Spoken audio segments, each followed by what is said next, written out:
আমরা ভৌতিক বাঙালি। আমরা কিছু গল্প শুনিয়ে থাকি।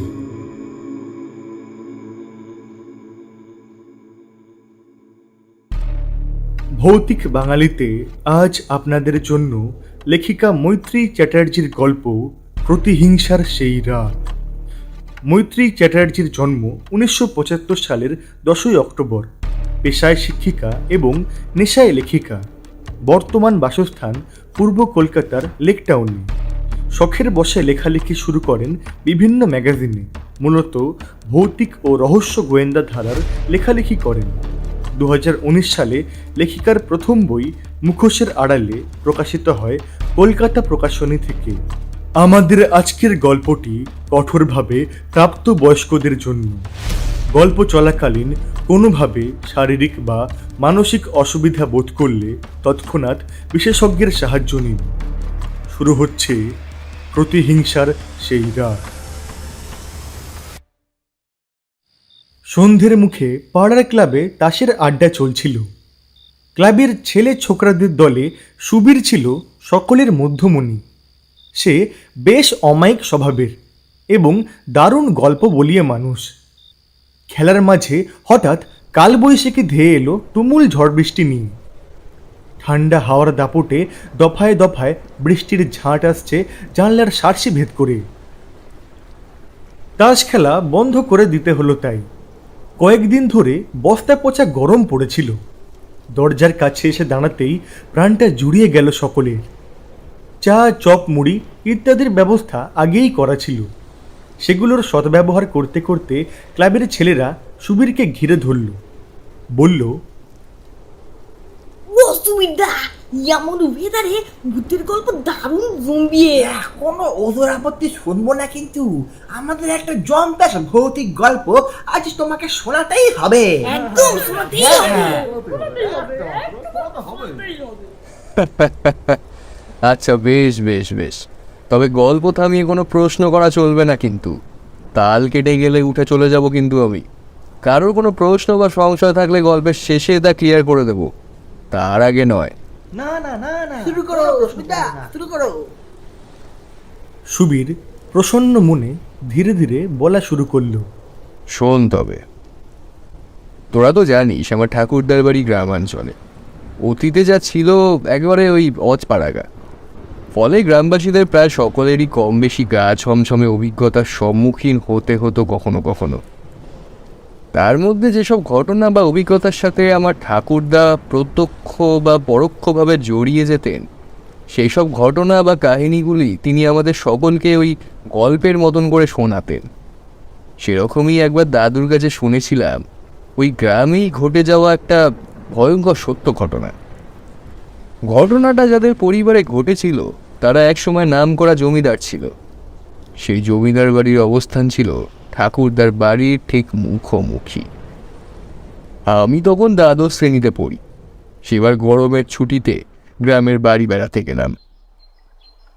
দুপুরের খাওয়া দাওয়া করে শুয়ে আছি, এমন সময় ঠাকুরমা আমার মাকে নিচু গলায় ফিস ফিস করে বললেন, ও বৌমা, পাশের বাড়ির রতনীর বউ গত শনিবার আত্মহত্যা করেছে।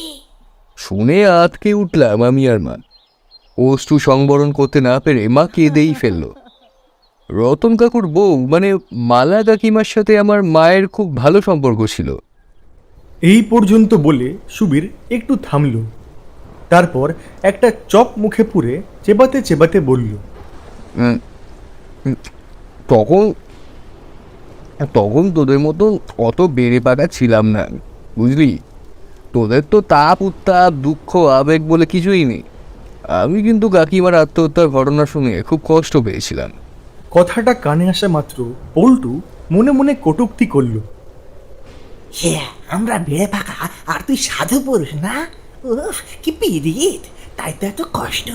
কাকিমা না ছাই। একবার ওদের গ্রামের ছবি দেখিয়েছিল সুবীর, তখনই দেখেছি মহিলা রীতিমতন ডাক সাইডে সুন্দরী, পুরো চিজ। সুতরাং ওইসব কাকিমা টাকিমা বাজে কথা, আর যত সব বুঝি না। হ্যাঁ, নীলুও কি একটা টিপ্পনি কাটতে যাচ্ছিল, বিল্টু ওর পিঠে একটা ঘুষি মেরে থামিয়ে দিল, কারণ সুবীর একবার খেপে গেলে গল্প শোনা চুলোয় উঠবে। তাই তার মুখে বেড়ে পাকা, ঝানুমাল ইত্যাদি খোঁচা দেওয়া বিশেষণগুলো শুনে রাগ হলেও হজম করতে হলো তাদের সবাইকে। যাই হোক, সবার মুখের দিকে একবার ভালো করে চোখ বুলিয়ে সুবীর আবার বলতে শুরু করলো। আমার ঠাকুরদা আমাদের কলকাতার বাড়িতে মাঝে মাঝে এসে থাকতেন। তেমনই একবার দাদু কলকাতা এলেন। আমি চেপে ধরলাম মালা কাকিমার ঘটনাটা বলার জন্য। দাদু বললেন, শুনলে ভয় পাবি, পরে বলবো। কিন্তু আমি নাচরবান্দা দেখে দাদু ঘটনাটা বলেছিলেন অবশেষে। দাদু সেদিন যেভাবে ঘটনাটার বর্ণনা দিয়েছিলেন তা হুবহু তুলে ধরছি, তোরা মন দিয়ে শোন। ক্লাবের সকলে তখন বেশ জমিয়ে বসেছে সুবীরকে ঘিরে। সুবীর তার ঠাকুরদার ভাষায় বলতে শুরু করল। জমিদার বংশের বর্তমান উত্তরাধিকার রতন তনু রায় ওরফে রতনের জমিদারের দিকে কোনো কালেই নজর ছিল না। সে পেশায় উকিল। তার বউ মালবিকা ভারী ভালো, মিষ্টি স্বভাবের মেয়ে। গ্রামে তার বেশ নামডাক। কয়েকজন নিন্দুক ছাড়া বাকি সকলেই তাকে ভালোবাসত ও সমীহ করে চলত। সে সময়ে গ্রামের একমাত্র সাম্মানিক স্নাতক স্তরে উন্নীত শিক্ষিতা গৃহবধূ ছিল মালবিকা। অন্যান্য বউ মেয়েদের কাছে যা ছিল স্বপ্নেরও অতীত। বিয়ের পর মালবিকা এমএ পড়ার প্রস্তুতিও নিচ্ছিল। রতন শহরের কোর্টে ওকালতি করত। সেখানে একটা মামলায় ঘনিষ্ঠ বন্ধুর হয়ে সাক্ষী দিতে গিয়ে মালবিকার বাবার সাথে রতনের পরিচয় হয়ে যায়। বাবার বন্ধু বিশ্বম্ভর সেনের হয়ে মালবিকা নিজেও সাক্ষীর কাঠগড়ায় দাঁড়িয়েছিল সেদিন। রতন ছিল বিশ্বম্ভরের উকিল। মামলায় জেতার পর ওই ভদ্রলোকের মধ্যস্থতায় একদিন মালবিকা ও রতনদের পরিবারের মধ্যে আলাপ পরিচয় হয়। রতনের সাথে মালবিকার বিয়ের প্রস্তাব ওঠে। বিয়ের কথা পাকা হয়ে যায়। নির্দিষ্ট দিনে খুব ধুমধাম করে বিয়ে হয়ে যায় তাদের। রতনকে রোজ শহরের কোর্টে যাতায়াত করতে হতো। মালবিকা শহরের মেয়ে হলেও গ্রামে এসে দিব্যি মানিয়ে নিয়েছিল। বাড়ির সবাই তাকে বড়ই ভালোবাসত। রতনদের পাকা বাড়িতে অনেকগুলো ঘর ছিল। সময় কাটাতে এবং চর্চা রাখতে মালবিকা বাড়ির একতলায় গ্রামের ছোট ছোট ছেলে মেয়েদের নিয়ে একটা ঘরোয়া পাঠশালা খুলেছিল।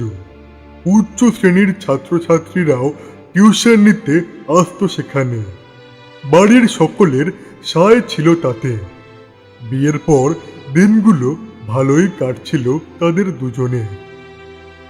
ছুটি ছাটায় তারা লং ড্রাইভে যেত। এছাড়া শহরে মালবিকার বাবার বাড়িতেও যাওয়া আসা লেগে থাকতো মাঝে মাঝে। রতন নিজে ড্রাইভ করে মালবিকাকে নিয়ে যেত সব জায়গায়। কিন্তু একবার গাড়িটা সার্ভিসিং করতে দেওয়ায় অন্য গাড়ি ভাড়া করে তারা গিয়েছিল। ফেরার পথে মাঝ রাস্তায় শুরু হলো প্রচণ্ড দুর্যোগ। ঝড়ের তাণ্ডবে গাড়ি চালানো দায়। সামনে আর এগোনো যাচ্ছে না দেখে ড্রাইভার গাড়িটা ঘুরিয়ে নিতে বাধ্য হয়। ফলে সে রাতে আর বাড়ি আসা হয় না তাদের। মালবিকার বাবার বাড়িতেই ফিরে যেতে হয়। পরের দিন ঝড় জল থামলে দুপুর খেয়ে দিয়ে রওনা হলো তারা দুজনে। ট্রেন ধরে পৌঁছতে সন্ধ্যা হয়ে গেল প্রায়। স্টেশন থেকে বাসে করে গ্রামের কাছাকাছি চলে এলো তারা। বাকি ছিল গ্রামের ভিতর 20 মিনিটের হাঁটা পথ। সন্ধ্যের ফোরফোরে হাওয়ায় মেঠো পথ ধরে হেঁটে আসছিল দুজনে। আমিও তখন সাইকেলে যজমানি সেরে ফিরছিলাম। দেখলাম মালবিকার এক ঢাল কালো কুচকুচে রেশমের মতো চুল ফুলে ফেপে উড়ছে বাতাসে। তখন আমরা গ্রামের বাঁশবাগানের কাছে চলে এসেছি। আমার মনটা খচখচ করছিল। তাই বললাম, খোলা চুলে সন্ধেবেলায় যেতে নেই মা। আমার কথা শুনে মালবিকা তাড়াতাড়ি একটা খোপা করে নিল। কিন্তু পাড়ার মোড়ে এসে মা চণ্ডীর মন্দিরে প্রণাম না করেই শটান বাড়ির দিকে হাঁটা দিল সে। আমি ভীষণ অবাক হয়ে গেলাম। রতনও অপ্রস্তুত হয়ে বলল, জ্যাঠামশাই, মালা তো এমন কাজ করে না। মনে হয় শরীরটা ওর খারাপ লাগছে, যা ধকল গেল উঠোনে বাসে। হ্যাঁ বাবা রতন, আমারও সেটাই মনে হয়। কিন্তু মুখে একথা বললেও আমার বিষয়টা ঠিকঠাক লাগেনি। মনটা খচখচ করছিল বারবার। মালা কোথাও গেলে ফেরার পথে সব সময় মা চণ্ডীকে প্রণাম করে তবেই বাড়ি ঢোকে। গ্রামের সকলেই এটা জানে। আজ তার ব্যতিক্রম দেখে মনে হলো কিছু একটা গন্ডগোল আছে। রতন নিজেও মনে মনে খুব অবাক হয়েছিল সেদিন। তবে এই নিয়ে তেমন কিছু বলেনি মালাকে। সেদিন মালার মধ্যে আরো কিছু পরিবর্তন লক্ষ্য করেছিল রতন। যেমন প্রতিদিন রাতে মালার বেনি বেঁধে শোবার অভ্যেস, অথচ সেদিন খুব গরম থাকা সত্ত্বেও চুলটা খোলা রেখেই শুয়েছিল মালা। মাঝরাতে ভ্যাবসা গরমে ঘুমটা ভেঙে গেল রতনের। চোখ মেলে দেখল কারেন্ট চলে গেছে, ঘরে লম্ফ জ্বলছে। একটা অদ্ভুত ফিসফিসানি শব্দ কানে আসে তার। পাশ ফিরে চমকে ওঠে, দেখে মালা বিছানায় বসে বসে আপন মনে কি সব বিড় বিড় করে বলে যাচ্ছে।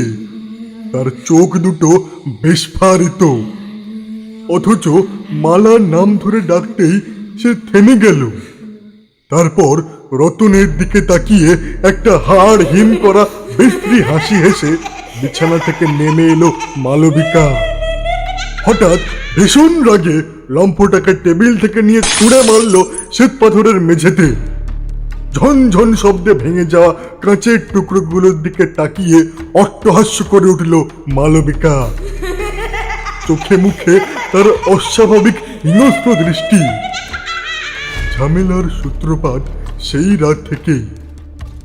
রোজ একটু একটু করে বদলে যেতে থাকে মালার আচার আচরণ।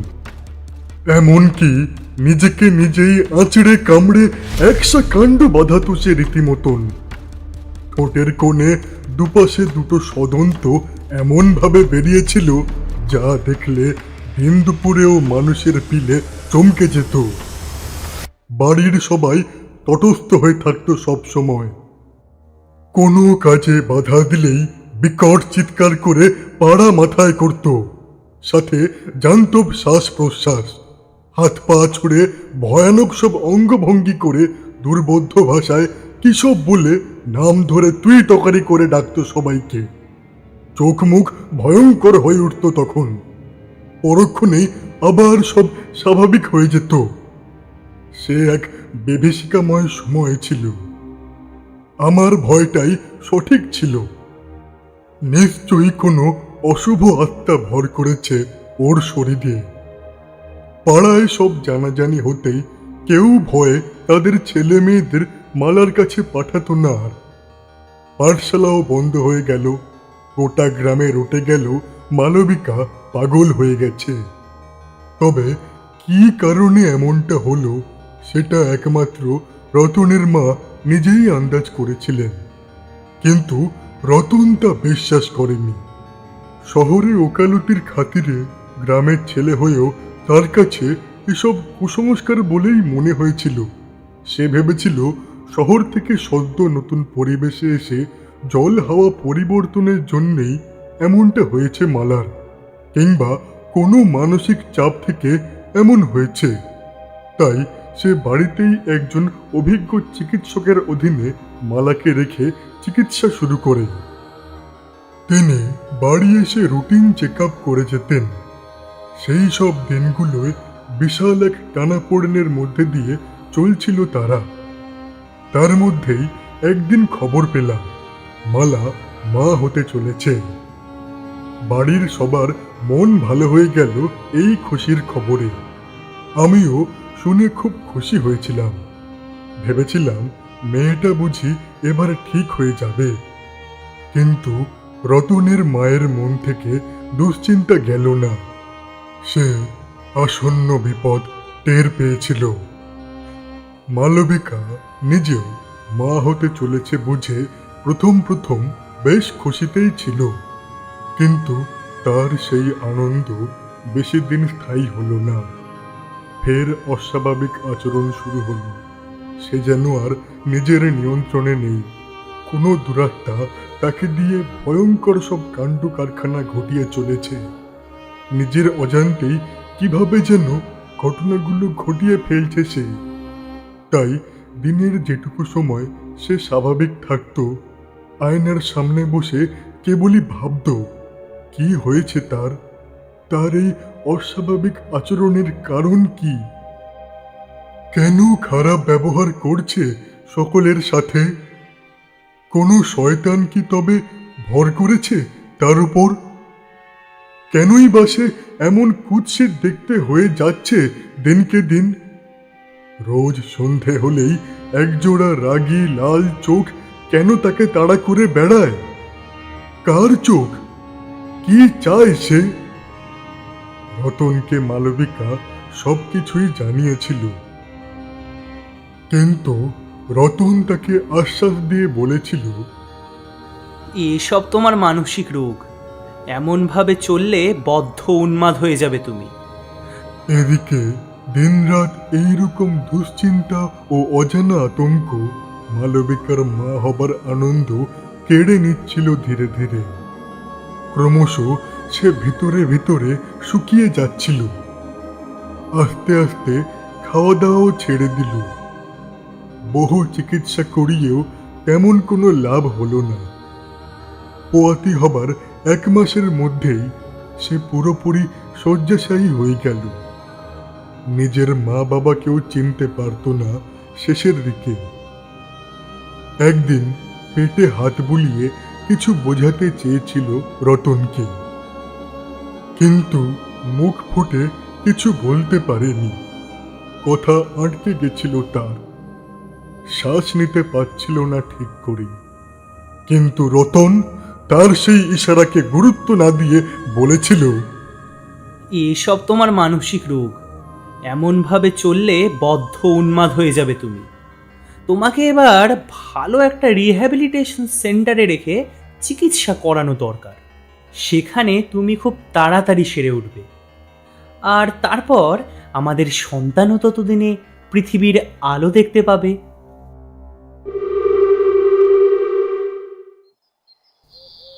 রতনদের বাড়ির ছাদটা বিশাল বড়। মালবিকা আজকাল বেশ বেলা করে ঘুম থেকে ওঠে। কিন্তু একদিন খুব ভোরে রতন মালাকে ঘরে দেখতে না পেয়ে ছুটে গেল নিচে। তাকে খুঁজে পাওয়া গেল না কোথাও। শেষে রতনের ভাই কেষ্টা বলল, বৌদি ছাদে যায়নি তো? না না, এই অবস্থায় একা একা ছাদে যাবে কি করে মালা? ওর তো শরীরে কোনো জড়ি নেই। কিন্তু পরক্ষণে কিছু একটা মনে হতেই রতন দৌড়ে গেল ছাদের দিকে। আমি তখন সবেমাত্র ঘুম থেকে উঠে নিমের দাঁতন মুখে ঠেকিয়েছি।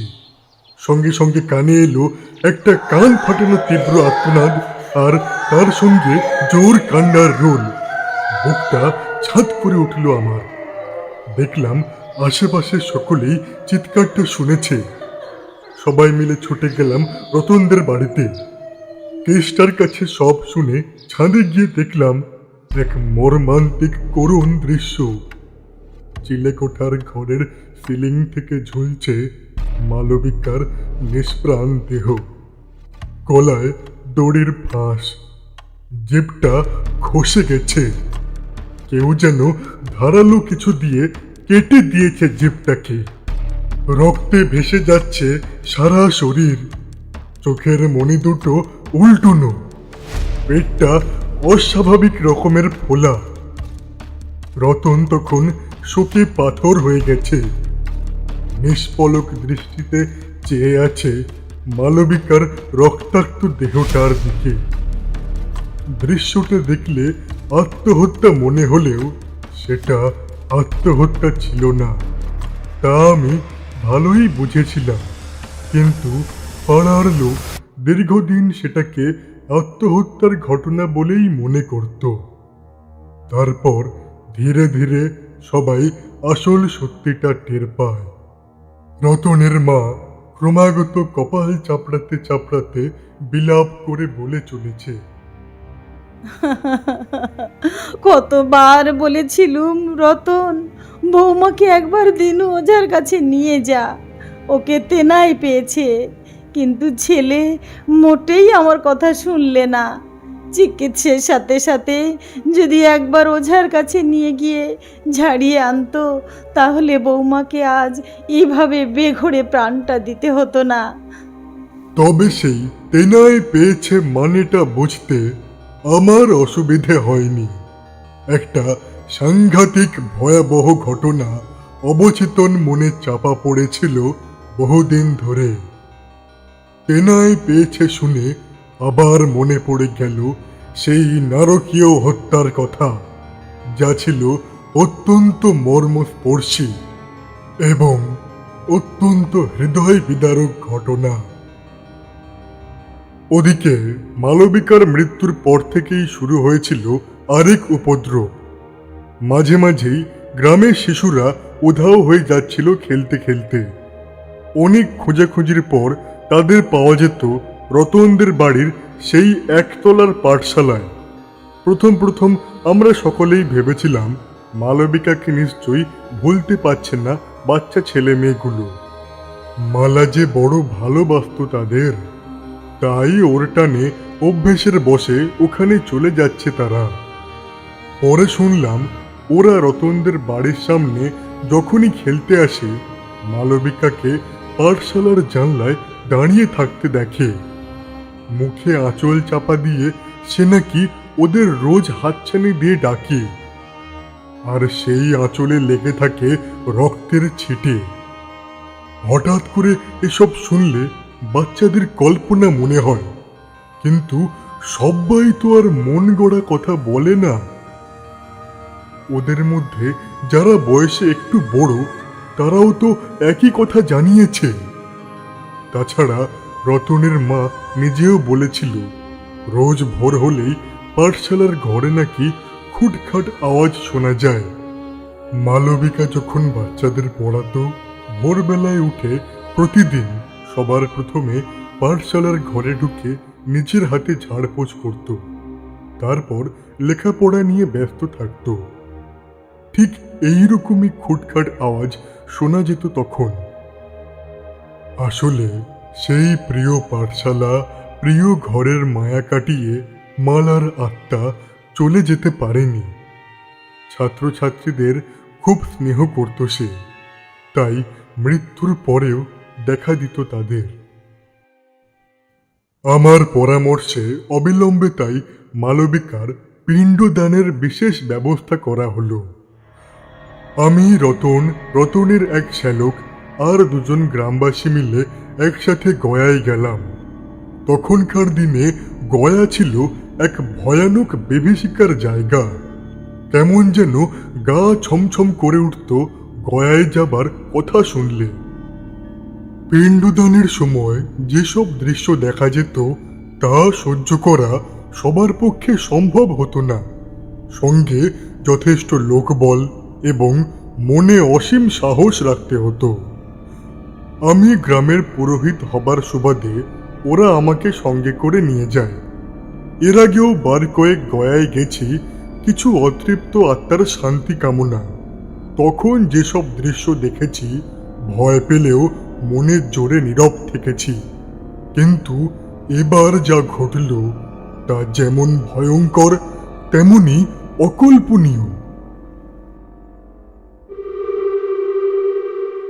সব নিয়মকানুন সম্পন্ন করে যখন মালবিকার উদ্দেশ্যে পিণ্ডদান করতে গেলাম, দেখলাম একটা মিশমিশে কালো কদাকার মুখকে, ঠিক যেন নরকের শয়তান। কিন্তু এমন পৈশাচিক মুখ তো মালবিকার হতে পারে না।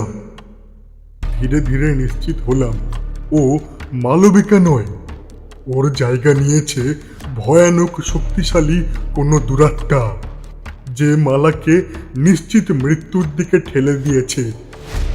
সেই বিকট দর্শন অবয়বটা আমাদের দিকে এগিয়ে এলো একটা নারকীয় জান্তব শব্দ তুলে।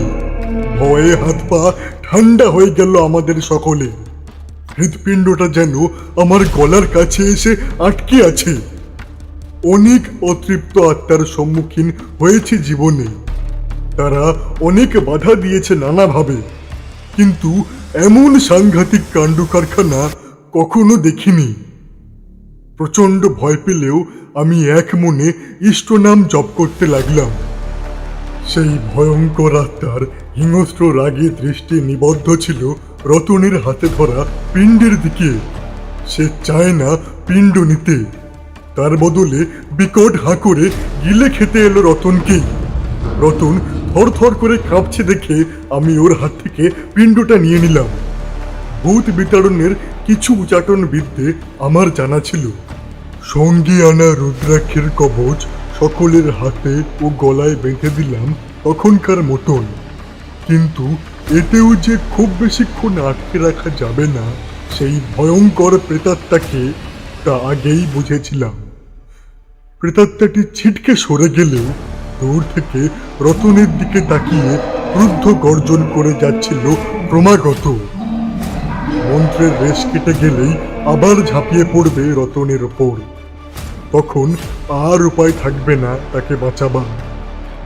চিরতরে মুক্তি পেতে ডাকিনী যোগিনী সাক্ষী রেখে বিরাট যজ্ঞের আয়োজন করতে হবে তন্ত্রবিদ্যায় পারদর্শী কোনো তান্ত্রিককে দিয়ে।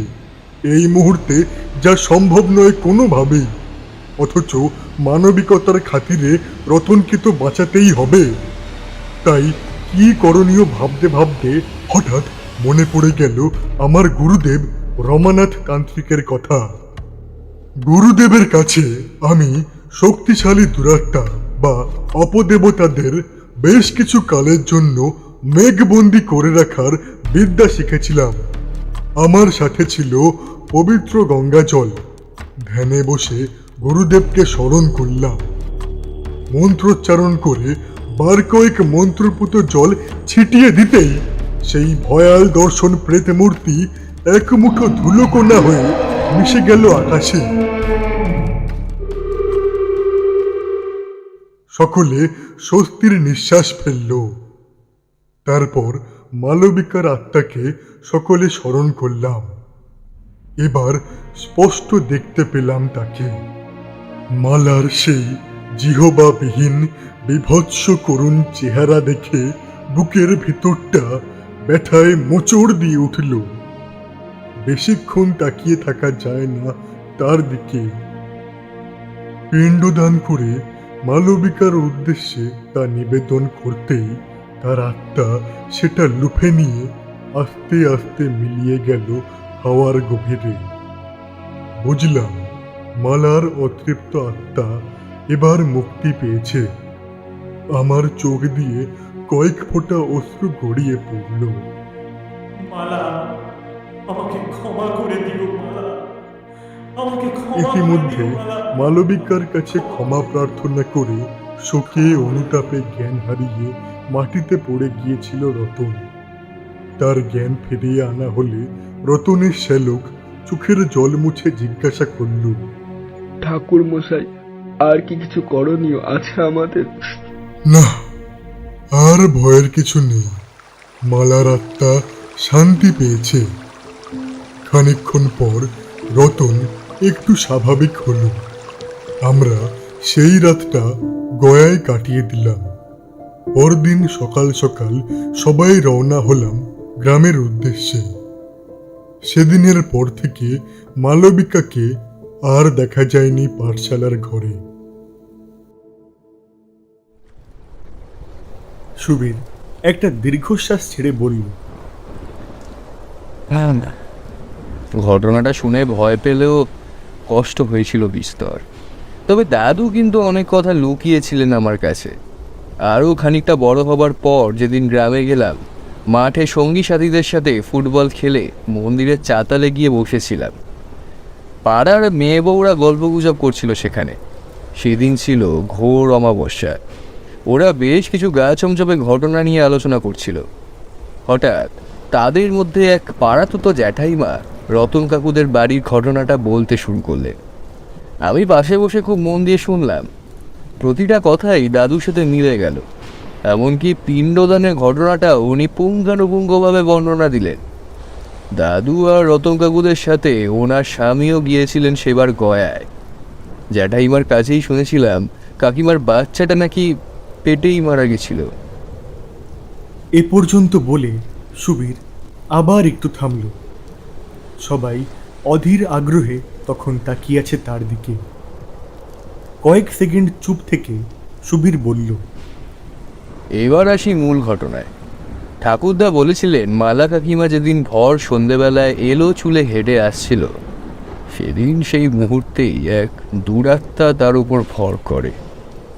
সব কিছু ছাড়খাড় করে দিয়ে সে মৃত্যুর দিকে ঠেলে দেয় মালা কাকিমাকে।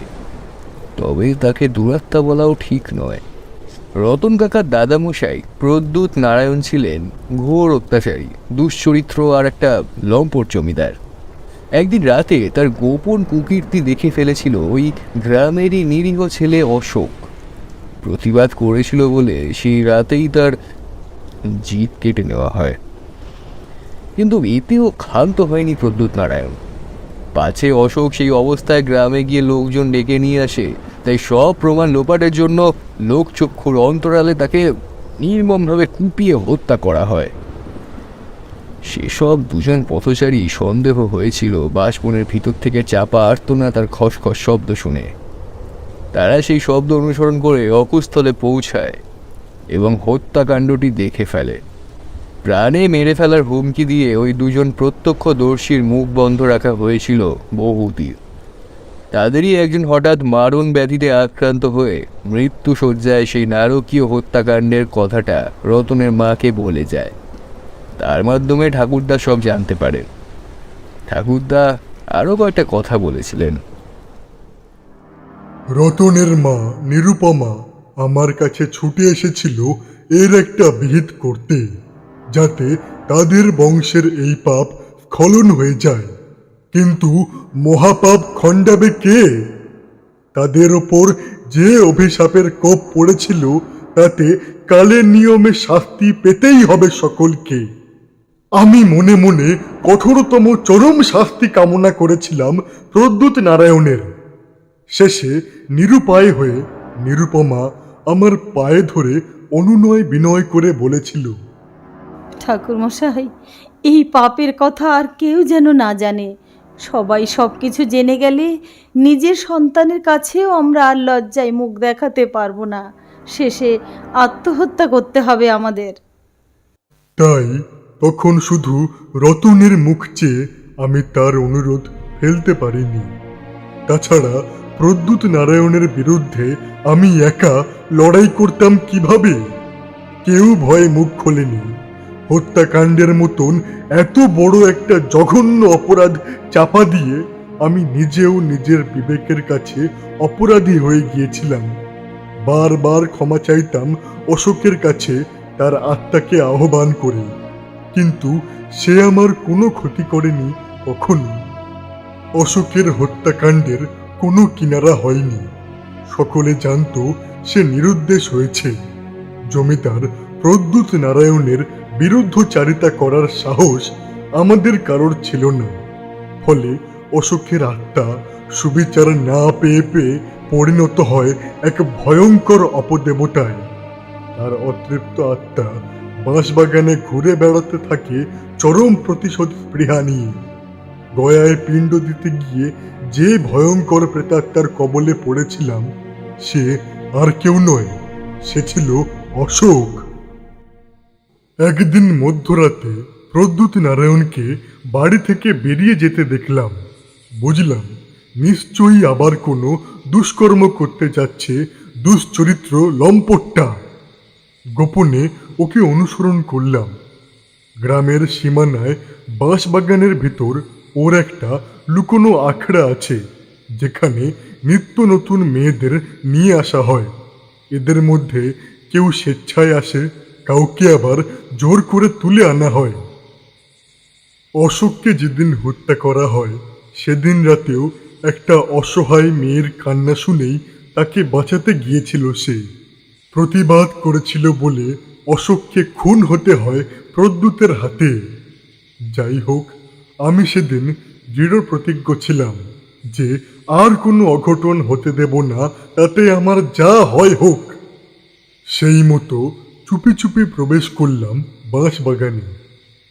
খানিকটা এগোতেই একটা বেশ বড় খড়ের ছাউনি চোখে পড়ল। শীতের রাত, বাইরে একপাশে আগুন জ্বলছে। তারপর যা দেখলাম এ জীবনে তা কখনো ভুলতে পারবো না আমি। গাছের আড়াল থেকে দেখলাম এক অপূর্ব সুন্দরী কন্যা প্রদ্যুতের পায়ে ধরে কাঁদছে, তাকে ছেড়ে দেবার কাকুতি মিনতি করছে। সঙ্গে সঙ্গে নির্দয় প্রদ্যুৎ বিকট একটা বিশ্রী অট্টহাসি হেসে আচমকা মেয়েটির পেটে একটা লাথি কষালো। মেয়েটা যন্ত্রণায় লুটিয়ে পড়ল মাটিতে। আমি মেয়েটিকে রক্ষা করার প্রতিজ্ঞা নিলাম, কিন্তু একটু এগোতেই আমার পা দুটোকে কে যেন মাটির ভিতর গেঁথে দিল। কানের কাছে শুনতে পেলাম একটা হাড় হিম করা অপার্থিব কণ্ঠস্বর, অশোকের গলা।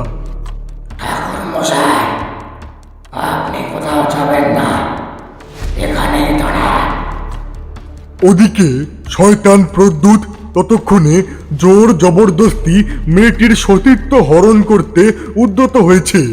আর ঠিক সেই মুহূর্তেই ঘটে গেল রক্ত জল করা এক অকল্পনীয় ঘটনা, যা দেখে অন্তরাত্মা কাঁপলেও আমি বিস্তর খুশি হয়েছিলাম মনে মনে। দেখলাম অশোকের আত্মা অসম্ভব ক্ষিপ্রতায় প্রদ্যুতের মুন্ডুটাকে এক মোচড়েই সামনে থেকে ঘুরিয়ে দিল একদম পেছনের দিকে। টু শব্দটি করার আগেই ঊর্ধ্বাঙ্গ থেকে নিম্নাঙ্গ ছিন্ন করে ছুঁড়ে ফেলে দিল জ্বলন্ত কাঠের আগুনে।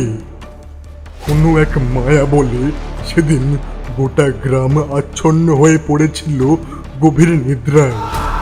প্রদ্যুতের গগন বিদারী আর্তনাদ তাই কারো কানে পৌঁছায়নি সেই রাতে। অশোকের পর এক লহমায় প্রদ্যুতের গলা নলি ও জিভ কেটে ছিন্ন ভিন্ন করে ভাসিয়ে দিল বাঁশবাগানের পুকুরে।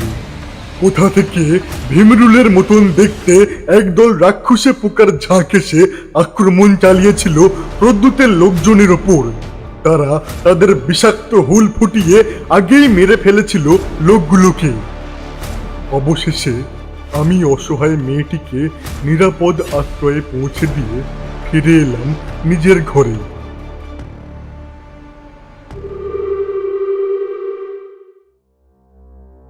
প্রদ্যুতের হাতে মারা যাবার মুহূর্তে অশোক প্রতিজ্ঞা করে গিয়েছিল জমিদার বংশকে সে নির্বংশ করে দেবে। 14 পুরুষকে জল দেবার কেউ থাকবে না তাদের। অশোক তার কথা রেখেছিল। তার সমস্ত কোপ পড়েছিল সর্বপ্রথম মালবিকার ওপরেই।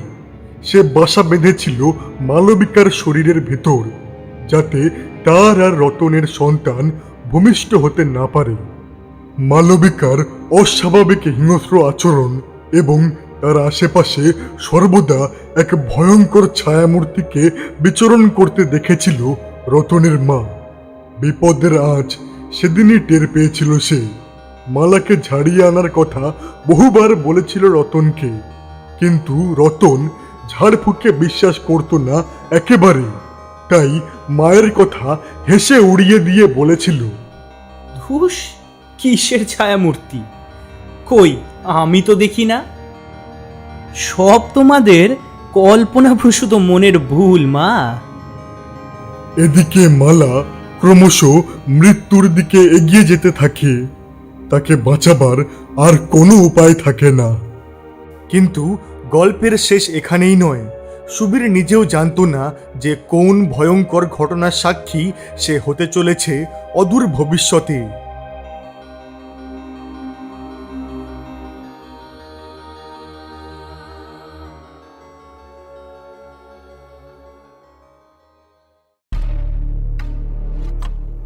শেষ হলো আমাদের আজকের গল্প প্রতিহিংসার সেই রাত। গল্প পাঠে সুবীরের চরিত্রে দর্শক রতনের মা লেডি ডরথি, রোহিণী ইতি, রতন শুভজিৎ, রতনের শ্যালক অর্ঘ্য, মালবিকা ও রতনের ঠাকুরমা সিস্টার পার্কার। গল্পের সূত্রধর রতনের ঠাকুরদা অশোক কেষ্টা, জমিদার প্রদ্যুৎ নারায়ণ ও জগদীশ পাণ্ডে। আমি ভৌতিক বাঙালি। অসংখ্য ধন্যবাদ অথেন্টিক শ্যাডোজ অফ কলিকাতা থেকে দর্শককে আমাদের এই উদ্যোগে বিশেষভাবে সাহায্য করার জন্য। গল্পের নাট্যরূপ প্রদান, চরিত্র নির্মাণ, শব্দগ্রহণ, আবহ নির্মাণ, প্রচ্ছদ অঙ্কন, পরিকল্পনায় এবং সমগ্র পরিচালনায় টিম ভৌতিক বাঙালি। সামনে শনিবার আরও একটি গল্প নিয়ে আবার আসব। ততদিন ভালো থাকুন, সুস্থ থাকুন, আর হ্যাঁ, ভৌতিক বাঙালি শুনতে থাকুন।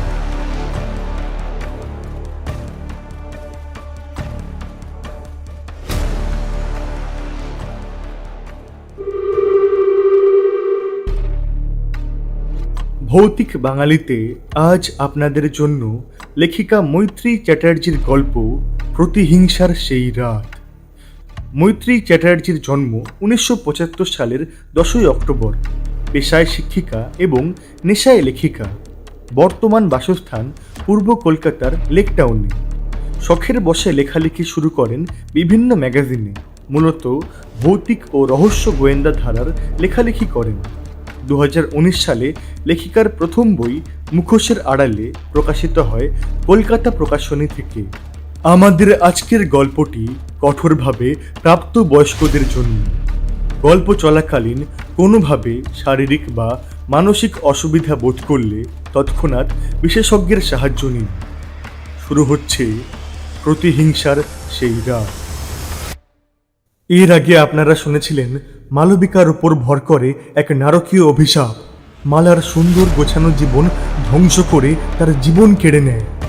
জমিদার প্রদ্যুৎ নারায়ণ কিভাবে নির্দয় হৃদয়ে একের পর এক নারকীয় কাণ্ড ঘটায় এবং তার পাপের ফলস্বরূপ অশোক তার জীবন দ্বীপ নিভিয়ে দেয়। তারপর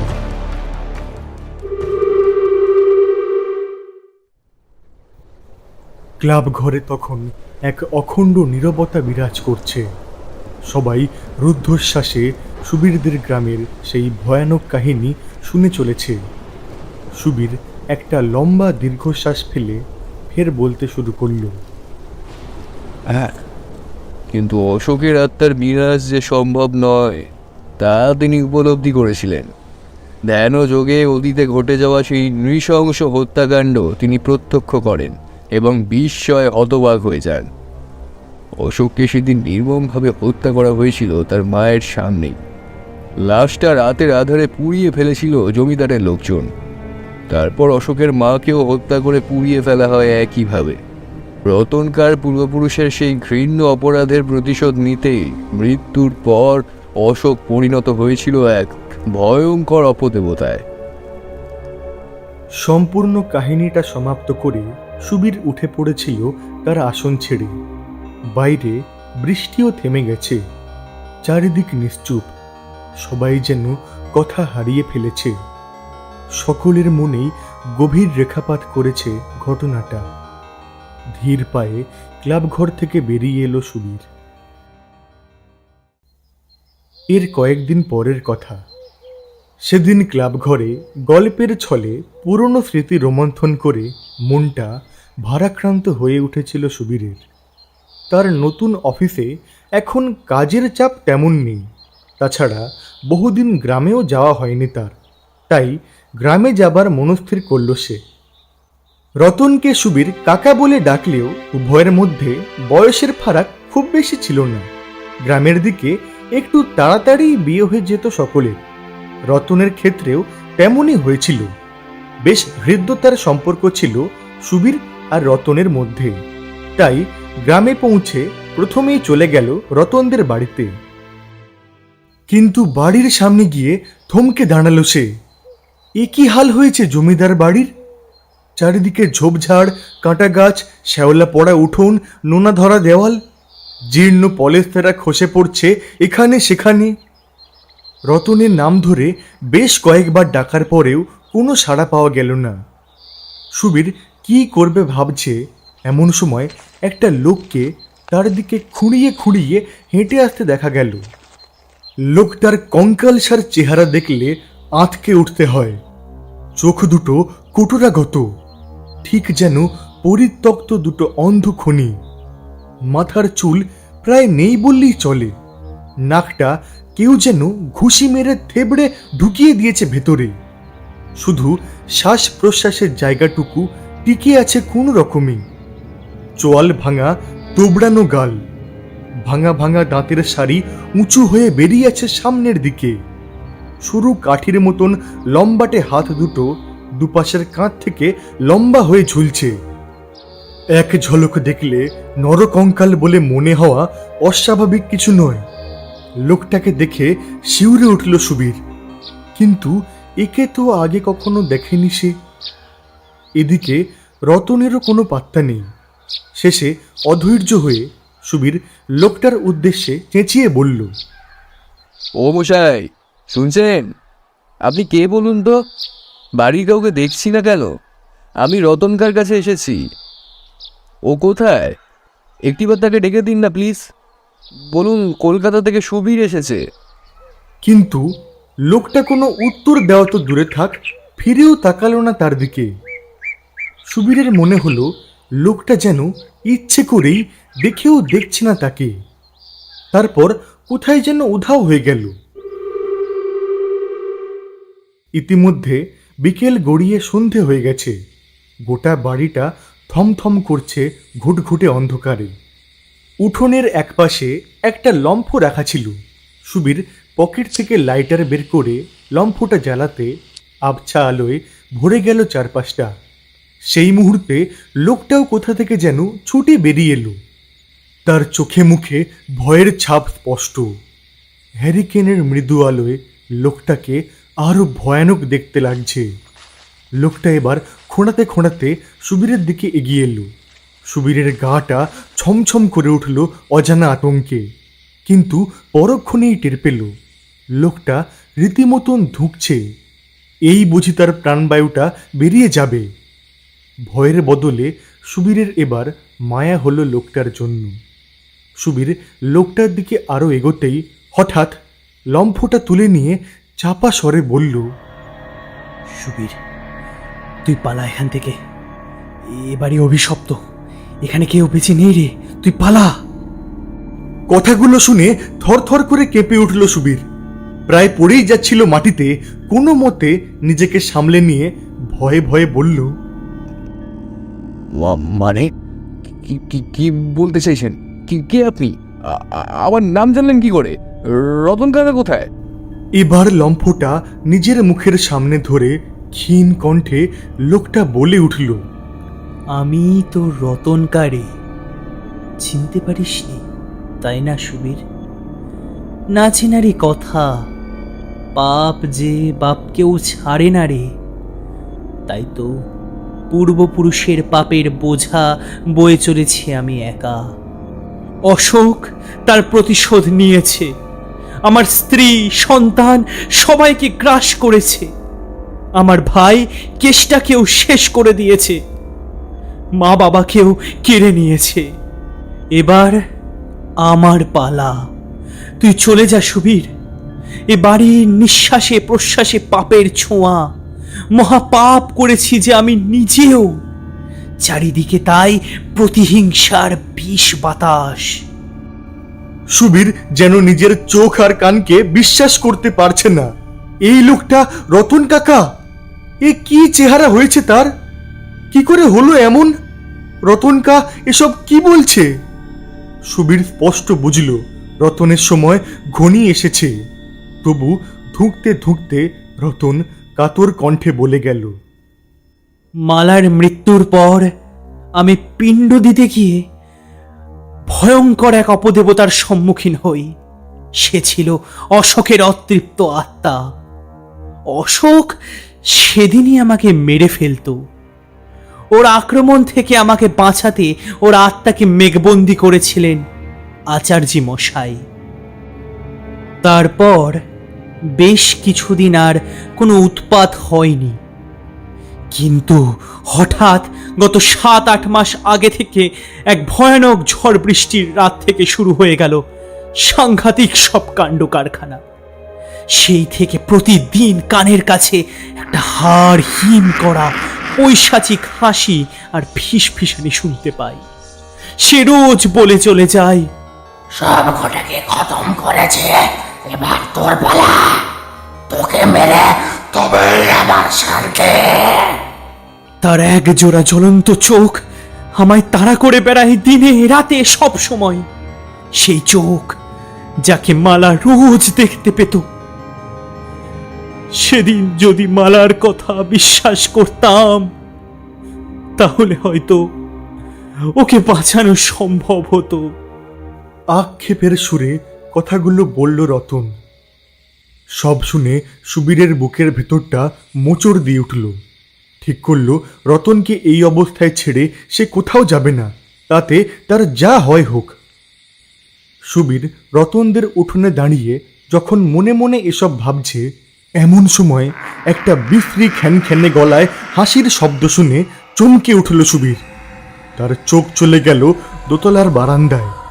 সেখানে আলকাতরার মতন কুপকুপে কালো অন্ধকারে দুটো গোলাকার হিংস্র চোখ জ্বলছে আর নিভছে। সর্বাঙ্গে কাঁটা দিয়ে উঠল সুবীরের। চোখ দুটো যেন তাকেও গ্রাস করবে এক্ষুনি। তবু মনে সাহস এনে রতনের হাতটা চেপে ধরে বলল, রতনদা, এখান থেকে এক্ষুনি বেরিয়ে চলো আমার সাথে। আমি তোমাকে এভাবে মরে যেতে দেবো না কিছুতেই। অশোকের আত্মা তোমাদের এই বাড়িতেই আটকে আছে, তাই এই বাড়ি এবং গ্রাম ছেড়ে চলে গেলে ও আর কোনো ক্ষতি করতে পারবে না তোমার। চলো পালাই। কিন্তু সুবীর তখনও জানতো না যে কি ভয়ানক রোমহর্ষক ঘটনা অপেক্ষা করে আছে তার জন্যে। রতনের হাত ধরে হ্যাঁচকা টান মারতেই সামনে এসে দাঁড়ালো কুচকুচে কালো এক ভয়ঙ্কর বিভীষিকা, যার কাটা জিভের অর্ধেকটা ঝুলে আছে বুক পর্যন্ত। টপ টপ করে তাজা রক্ত পড়ছে এখনো সেখান থেকে, যেন সদ্য কাটা হয়েছে জিভটা। গোটা মুখমণ্ডল রক্তাক্ত, ক্ষতবিক্ষত। তার ভেতরে ভাটার মতন জ্বলছে এক জোড়া হিংস্র রাগী চোখ। সারা দেহে গভীর গর্ত খোঁড়া, কেউ যেন পিন ফুটিয়ে নির্মমভাবে তার শরীরটাকে খুঁচিয়ে খুঁচিয়ে খুবলে নিয়েছে। গলার কাছে স্পষ্ট হয়েছে ধারালো অস্ত্রের চিরা দাগ। সহ্য করতে না পেরে চোখ বুজে ফেলল সুবীর। বুকের ভেতরটা হু হু করে উঠল অশোকের জন্য। উফ, কি মর্মান্তিক দৃশ্য! কি নির্মম নিষ্ঠুর ছিল জমিদার প্রদ্যুৎ নারায়ণ রায়। তার এই ঘৃণ্য কৃতকর্মের ফল ভোগ করতে হয়েছে রতনকে। কিন্তু রতনকা তো নির্দোষ, এসব কিছুই জানতো না সে। তাহলে অশোক তাকে কেন মেরে ফেলতে চাইছে? হঠাৎ সুবীরের চিন্তা ভাবনায় ছেদ পড়ল একটা হাড় হিম করা নির্দয় নারকীয় হাসির শব্দ শুনে। অজস্র হায়না, শিয়াল আর হিংস্র জন্তুরা যেন একযোগে গলা ফাটিয়ে গর্জন করছে। গায়ের সব রক্ত জল হয়ে গেল সুবীরের। কোনো কিছু বোঝার আগেই সেকেন্ডের ভগ্নাংশে রতনের মুন্ডুটা দেহ থেকে উপড়ে নিল অশোকের আত্মা। ফিনকি দিয়ে রক্ত বেরিয়ে ভিজিয়ে দিল গোটা উঠোন চত্বর। রতনের মুন্ডুহীন দেহটা তখন তীর তীর করে কাঁপছে। কাটা পাঁঠার মতন ছটফট করছে সেটা। সারা দেহে ধারালো দাঁতের কামড়। ক্ষতস্থান থেকে গড়িয়ে পড়ছে টাটকা তাজা রক্তের ধারা। উপড়ে নেওয়া মুন্ডুটা গড়িয়ে গেছে উঠোনের একপাশে। আস্তে আস্তে মুন্ডুহীন দেহের ছটফটানি থেমে গেল। কি বিভৎস নারকীয় দৃশ্য! এত প্রতিহিংসা পরায়ণ বুঝি হিংস্র সাপদেরাও হয় না। সুবীরের চোখের সামনে তখন ঘোর অন্ধকার। গোটা দুনিয়া দুলছে, পায়ের তলা থেকে মাটি সরে যাচ্ছে ক্রমশ। মুহূর্তে জ্ঞান হারিয়ে মাটিতে মুখ থুবড়ে পড়ে গেল সে। কতক্ষণ ওভাবে পড়েছিল সুবীরের তা মনে নেই। যখন জ্ঞান ফিরল, অবাক হয়ে দেখল সে তার ঠাকুরদার বাড়ির তক্তাপোষে শুয়ে আছে। তার পাশে উদ্বিগ্ন মুখে বসে আছেন তার ঠাকুরদা। ঠাকুরমা মাথার কাছে বসে আঁচলের খুঁটে চোখের জল মুছছেন। হঠাৎ কিছু একটা মনে হতেই ধড়মড়িয়ে উঠে বসল সুবীর। ভেবে পেল না এ বাড়িতে সে এলো কি করে। ঠাকুরদাকে কোনো খবর না দিয়েই সে শটান ঢুকে পড়েছিল রতনদের বাড়িতে। তাহলে কি কোনো গ্রামবাসী দেখতে পেয়ে খবর দিয়েছে? রতনদের সেই অভিশপ্ত বাড়িতে আজ যা যা ঘটেছে, যা সে নিজের চোখে দেখে এসেছে, তাতে তো তার নিজেরও বেঁচে থাকার কথা ছিল না। তাহলে হতভম্ব সুবীরের মুখের অবস্থা দেখে ঠাকুরদা ওর মনের ভাব বুঝতে পারলেন। বললেন, আমি তো কিছুই জানতে পারতাম না যদি না অশোক আমায় খবরটা দিত। নামটা শুনে রীতিমতো আটকে উঠল সুবীর। এসব কি বলছেন ঠাকুরদা তাকে? এও কি সম্ভব? সুবীর ফ্যাল ফ্যাল করে তাকিয়ে রইল ঠাকুরদার দিকে। ঠাকুরদা বললেন, হ্যাঁ, আমি ঘুমিয়েছিলাম। হঠাৎ মনে হলো কেউ যেন আমাকে ডাকছে। উঠে বসে চারপাশে তাকালাম, কিন্তু কাউকে দেখতে পেলাম না। এমন সময় ঘরের ভিতর একটা প্রতিধ্বনি শুনতে পেলাম। মনে হলো বহু দূর থেকে কারো গলার স্বর ভেসে আসছে। তার কথা বলতে ভারী কষ্ট হচ্ছে। সে বলছে, ঠাকুর মশাই, আমি অশোক।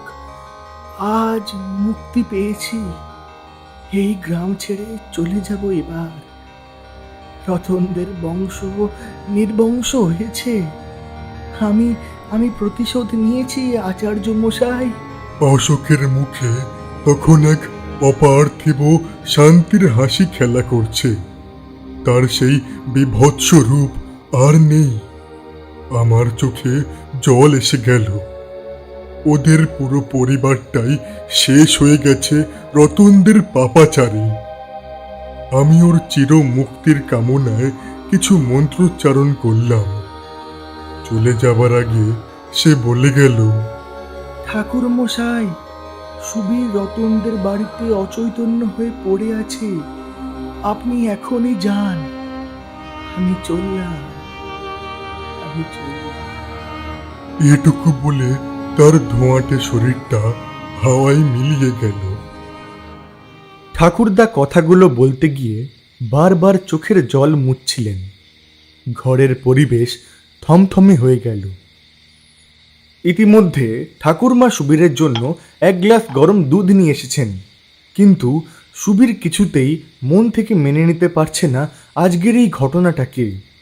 কোথাও একটা খটকা লাগছে তার। রতন কাকার ওপর অশোকের এই নারকীয় অত্যাচার এবং পৈশাচিক প্রতিশোধের কারণটা কি শুধুমাত্রই তার পূর্বপুরুষের পাপের ফল, নাকি আরও কোনো গভীর রহস্য আছে এর পিছনে, যা তার জানা নেই? তাছাড়া গত 1 বছর ধরে ক্রমাগত অত্যাচার চালিয়ে অশোক হঠাৎ আজ রাতেই কেন হত্যা করল রতনকে? সুবীর প্রশ্নটা করতেই যাচ্ছিল, ঠাকুরদা তার মুখের কথাগুলো কেড়ে নিয়ে বললেন, পূর্বপুরুষের কৃতকর্মের ফলস্বরূপ রতনকে মরতে হলেও সেটাই একমাত্র কারণ ছিল না। অশোকের আত্মা রতনকে এভাবে কখনোই হত্যা করত না যদি না রতন নিজেও দায়ী থাকত। সুবীর চমকে উঠল ঠাকুরদার কথা শুনে। অর্থাৎ তার ধারণাই ঠিক। ঠাকুরদা এরপর সুবীরকে যা বললেন তা শুনে তার 2 কান কাটা গেল লজ্জা আর ঘেন্নায়। গা রি রি করে জ্বলতে লাগলো সুবীরের। ঠাকুরদা যা বলেছিলেন, অশোকের ছোট বোন রোহিণী ছিল অপূর্ব সুন্দরী। রতনের সাথে রোহিণীর গোপন প্রেমের সম্পর্ক ছিল দীর্ঘদিন ধরে। রতন জমিদার বংশের ছেলে হলেও মানুষ হিসেবে খারাপ ছিল না। তাই অশোক চেয়েছিল রতনের সাথে তার একমাত্র আদরের বোনের বিয়ে দিতে। বিরাট ধনী না হলেও জমি জমা সম্পত্তি তাদেরও ছিল। বংশ মর্যাদার দিক থেকেও অশোকরা কোনো অংশে কম ছিল না। এদিকে রোহিণী ও রতনের মেলামেশা ক্রমে বাড়তে থাকে। আসলে রতনের নজর ছিল রোহিণীর তাজা গোলাপের পাপড়ির মতন নরম পেলব শরীরটার দিকে। এত লাবণ্য, এত রূপ গোটা গ্রামে দ্বিতীয়টি কারোর ছিল না। রতন বিয়ের প্রতিশ্রুতি দিয়ে রোহিণীর সাথে সহবাস করতে চাইলে রোহিণী তাতে রাজি হয় না। রতন তখন মিথ্যে বিয়ের নাটক করে।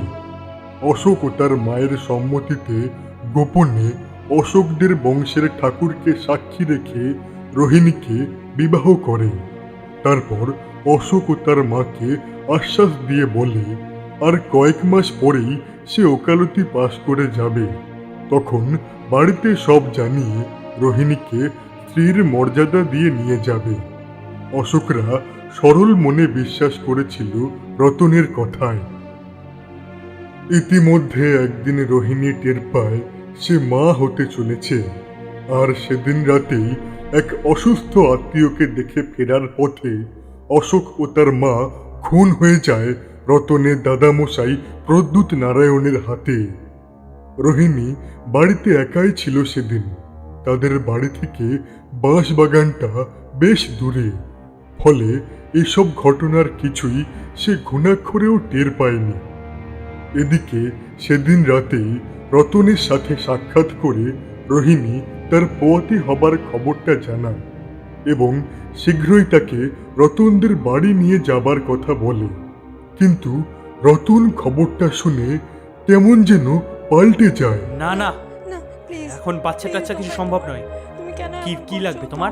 সে রোহিণীকে টাকা পয়সা দিয়ে গর্ভপাতের পরামর্শ দেয়, বলে এখনো উপযুক্ত সময় আসেনি, আরো কিছুদিন অপেক্ষা করতে হবে। রোহিণী রাজি হয় না ভ্রূণ হত্যা করতে। রতন তাকে ক্রমাগত চাপ দিতে থাকলে রোহিণী কাকুতি মিনতি করে তার হাতে পায়ে ধরে। এদিকে দিন দুয়েক পরেও যখন রোহিণীর মা ও দাদা বাড়ি ফিরে এলো না, তখন সে ঘোর দুশ্চিন্তায় পড়ে গেল। একা এই অবস্থায় কিভাবে তাদের খোঁজ খবর করবে তা ভেবে না পেয়ে রোহিণী রতনকে ডেকে সব কথা জানায়। রতন কিছুদিন খোঁজ খবর চালায়, শেষে হাল ছেড়ে দেয়। অশোক ও তার মাকে কোথাও আর খুঁজে পাওয়া যায় না। এদিকে রোহিণীর শারীরিক অবস্থার অবনতি হতে থাকে।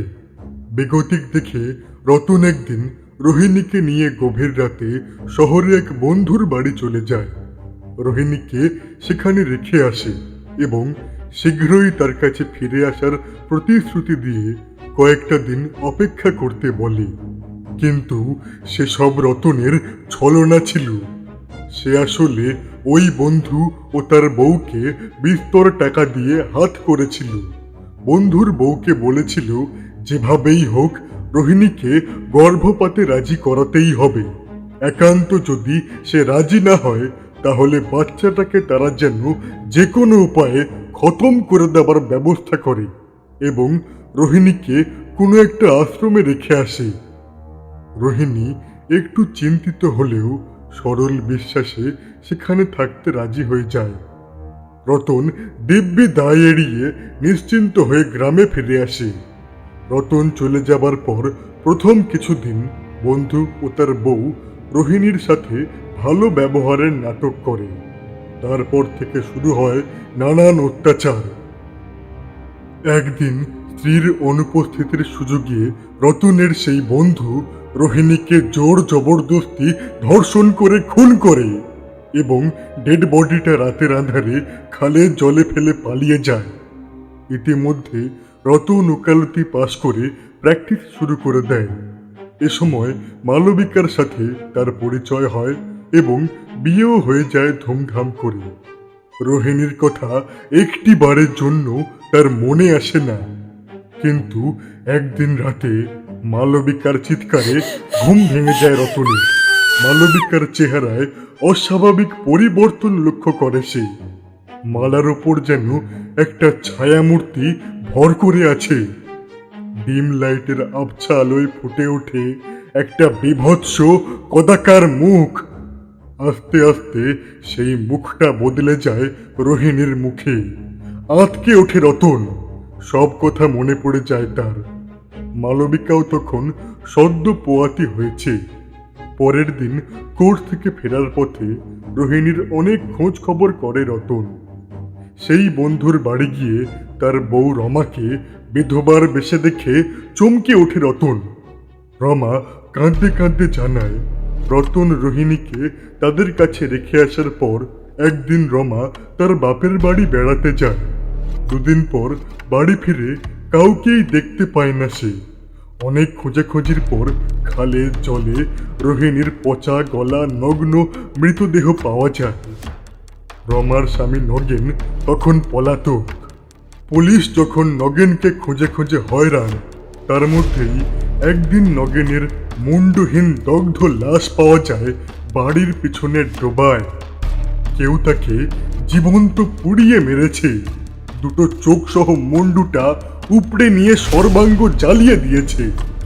দেহের পাশেই পড়েছিল কাটা মুন্ডটা। চোখ দুটো খুবলে বের করে নিয়েছে কেউ অক্ষি কটর থেকে। সেই বিভৎস দৃশ্য কল্পনা করে ফের কান্নায় ভেঙে পড়ে রমা। বারবার ক্ষমা চায় রতনের কাছে, কিন্তু রতন নিজেও যে চরম পাপ করেছে। রোহিণীর সরলতার সুযোগে মিথ্যে সিঁদুর পরিয়ে ছলনা করেছিল বিয়ের নামে। তার নিজের ঔরসে রোহিণীর পেটে বেড়ে ওঠা ভ্রূণটাকে হত্যা করার জন্য তাকে একটা দুশ্চরিত্র লম্পটের কাছে বেচে দিয়েছে দায় এড়াতে। রতনের এত বড় বিশ্বাসঘাতকতার কারণেই তো এভাবে মরতে হলো রোহিণীকে। অনুশোচনায় দগ্ধ হয় রতন। নিজের ওপর নিজেরই ঘৃণা হয় তার। অশোকের অতৃপ্ত আত্মা প্রতিশোধ নিতে শুরু করে দিয়েছিল ইতিপূর্বে। মালবিকার উপর ভর করে তাকে ক্রমে ঠেলে দিচ্ছিল মৃত্যুর দিকে। অশোকের আত্মাই মায়া বলে রোহিণীর রূপ ধরে রতনকে দেখা দিয়েছিল।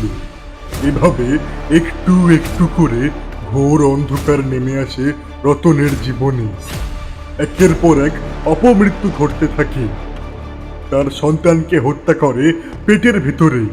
স্ত্রী মালবিকাকে মৃত্যুর দিকে ঠেলে দেয়।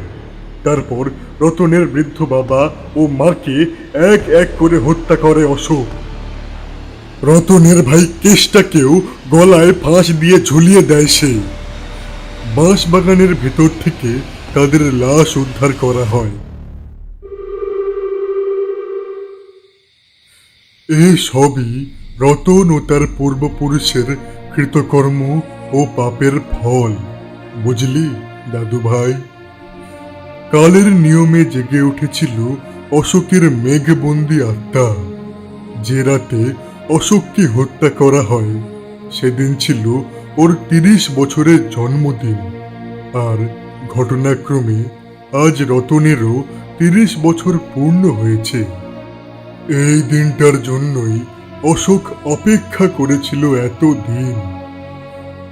প্রতিশোধ নিয়ে গেল এবার। সুবীরের ঠাকুরদা এক নিঃশ্বাসে পুরো ঘটনাটা বলে বিরতি নিলেন। সুবীরও এতক্ষণ দম বন্ধ করে সব শুনছিল। রতন কাকা ছিল তার বন্ধুর মতন। বাইরে থেকে সে নিপাট ভালো মানুষ, পরোপকারী, নিরহংকারী পুরুষ। অথচ ব্যক্তিগত জীবনে সে এতটা নীচ, এতটা ঘৃণ্য চরিত্রের, এতটা অমানবিক।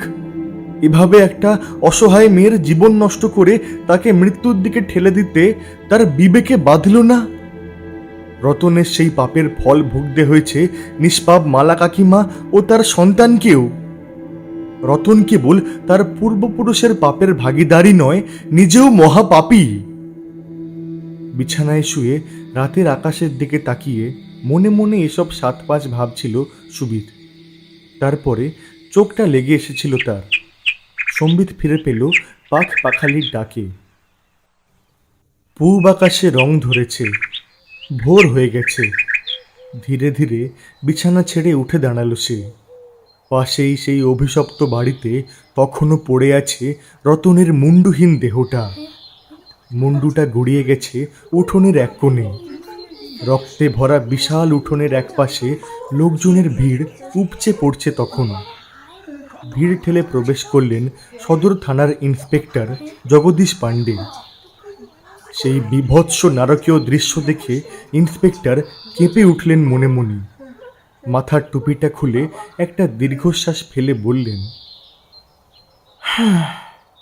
আমার অভিজ্ঞতায় এমন ভয়ঙ্কর ঘটনা আগে কখনো দেখিনি। এসব বুজরুগি বলেই ভাবতাম এতদিন, কিন্তু আজ সচক্ষে যা দেখলাম, যা শুনলাম, তাতে আত্মার অস্তিত্বকে অস্বীকার করার উপায় নেই। সত্য কখনো চাপা থাকে না, কালের নিয়মে তারা প্রতিশোধ নিতে ফিরে আসে। অশোকের হত্যাকাণ্ডের সাক্ষী সেই প্রত্যক্ষদর্শী দুজন পথচারীর একজনের মৃত্যু ঘটে গেছে অনেক আগেই, অপরজন প্রাণের ভয়ে এতদিন পুরো ঘটনাটা চেপে রেখেছিল। রতনের দাদামশের মৃত্যুর পরেও সে মুখ খোলেনি রতনের মায়ের একান্ত অনুরোধে। সেও আজ অনুশোচনায় দগ্ধে দগ্ধে অসুস্থ ও বৃদ্ধপ্রায়। পুলিশের কাছে আসল সত্যিটা সে প্রকাশ করে দিল গ্রামবাসীদের সামনে। সুবীরের ঠাকুরদা জানালেন রোহিণীর কথা। রতনের সব কেলেঙ্কারি যা এত বছর ধরে চাপা ছিল, সব ফাঁস হয়ে গেল গ্রামবাসীদের কাছে। সুবীরের ঠাকুরদার কাছে একদিন একান্তে রতন নিজের সব অপরাধ পাপ স্বীকার করেছিল। সেই স্বীকারোক্তির সাক্ষী ছিল অশোকের এক ঘনিষ্ঠ আত্মীয়, যাকে দেখে ফেরার পথে অশোক ও তার মাকে খুন হতে হয়। গ্রামের সবাই তখন হতভম্ব হয়ে পরস্পরের মুখ চাওয়াচাই করছে ঘটনার আকস্মিকতায়। অন্তহীন নীরবতা বিরাজ করছে চারপাশে। কিছুক্ষণ পর রতনের বডি নিয়ে পুলিশ চলে গেল। সুবীর শূন্য দৃষ্টিতে তাকিয়ে থাকলে তাদের চলে যাবার দিকে।